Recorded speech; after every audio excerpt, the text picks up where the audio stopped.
When Jesus saw the crowds, he went up the mountain.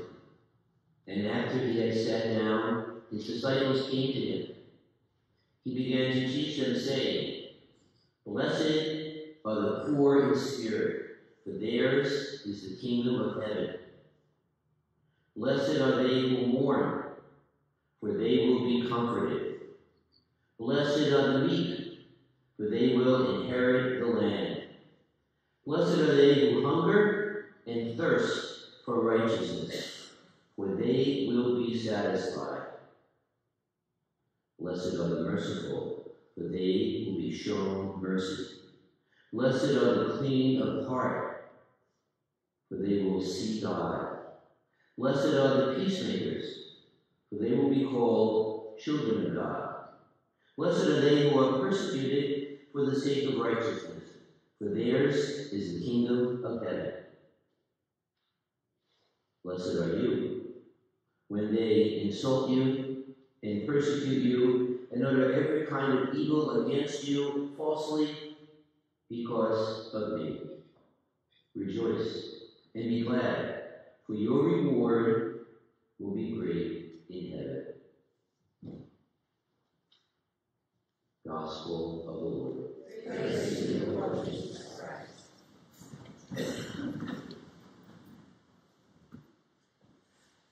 So happy feast day. Today is about saints, of course, obviously, and about all of us. Saints in the making. You know, the list of official saints contains over 10,000 disciples with ST in front of their names. Technically, we're not celebrating them today because many of them have their own particular feast day, like St. John Vianney on August 4th. But we celebrate today the entire cohort of imperfect folks who tried their best to live good and holy lives. So the reading from today's Revelation, the book of Revelation, in the first reading, describes this great multitude that no one can count. But to really appreciate, we have to really consider on this Feast of All Saints the definition of saint and sinner. I say this as a follow-up to Sunday's Gospel about our friend Zacchaeus, if you remember. So Zacchaeus was this hated tax collector and considered a great sinner because he cheated people on their taxes and because he worked with the despised Romans. But something happened. He had some awakening of sorts.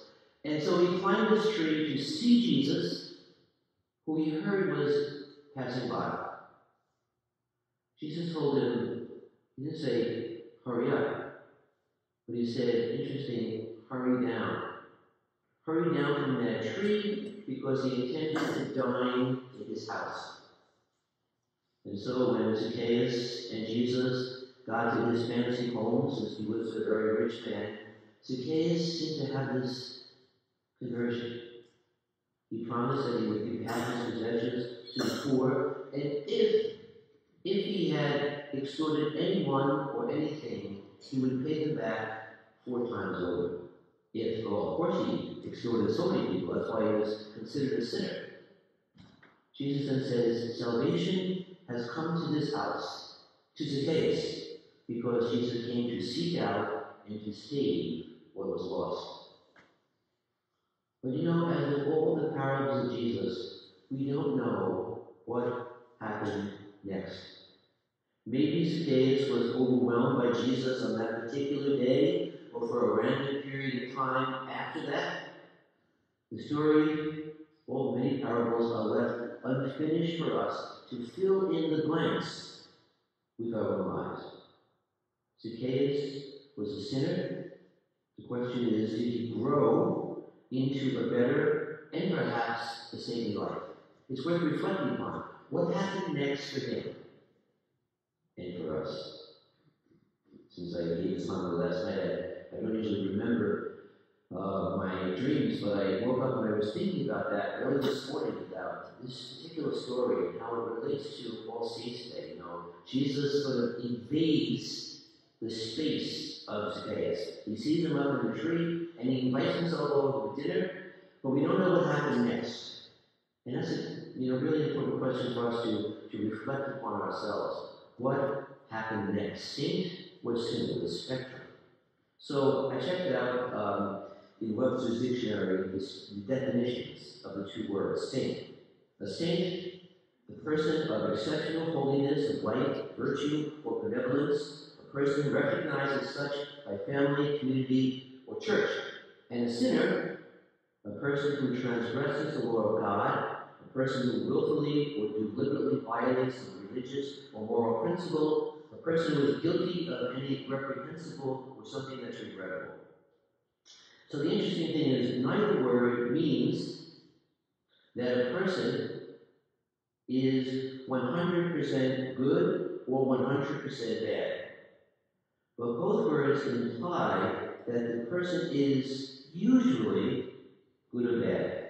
When I was in seminary, we heard this phrase that a person has a fundamental option to either goodness or selfishness. There's not one extreme or another. It's not absolutes, but it's speaking about it. One way or the other, saying a person is tall or short or skinny or fat or dark or light or pretty or ugly or dumb or smart. But word pairs actually, name extremes. And yet the fact is we're all in some position on the scale. And on the Feast of All Saints Day, it's a day to evaluate, that we have a little bit of both of us, we need both in us. But the question is, like Zacchaeus, what way are we going to go now? Now that Jesus has come to our homes and left the house, what's the next step? Saints can be occasionally guilty of reprehensible or regrettable actions, and sinners can occasionally do exceptionally holy, virtuous, and benevolent things. The words, if used fairly, point to some sort of majority of the time behavior. And the very fact that we are here today celebrating All Saints' Day means that we want to go in that direction of holiness and sanctity. And to trust that our challenge is to try to move more towards the saint end of the spectrum than the other side of the scale. It's always a journey. It's always a journey to stay the course, to stay on the narrow road, to go through the narrow door that leads to new life. As we heard in Sunday's Gospel, Jesus loved imperfect people like Zacchaeus. And to be on the road to holiness and sanctity means that we need not be flawless or destitute or virginal. Holiness isn't a state of achievement, but a continuing evolution of our souls that becomes contagious. Human beings are the only species whose nature isn't a definite blueprint, but an invitation to ongoing conversion to the journey of heaven. And that's why we come to our faith and try to deepen our faith. We're on the journey to heaven. A little less than 2 months ago, I was in Rome when Queen Elizabeth II died. And there was a TV in the room, and I was watching the funeral preparations when the new king, Charles III, addressed the United Kingdom for the first time as the king. And he spoke briefly but beautifully about the Queen's devotion to service and her strong faith in Christ. And even now as king, he spoke in a way that humanized him, humanized his position as he held as the new sovereign. And he said this, all I can say is thank you. Thank you that my mama is now reunited with my papa in heaven. A beautiful statement that not only humanized the king, but put the whole journey of life into perspective. That's what it's all about as human beings, to live lives worthy of the calling that we have received, and to join, as we hear in the reading today, to join the cloud of witnesses in heaven as best we can in our frail, human, fallen world, seeking to get to heaven together. St. John Vianney said, not all saints began well, but they ended well. And so the point of this feast isn't about admiring them, it's about joining them. And in the meantime, seeking their help amid all of our fits and starts. So happy feast day to the ones who are in heaven. Happy feast day to all of us, the saints in process, the saints in the making.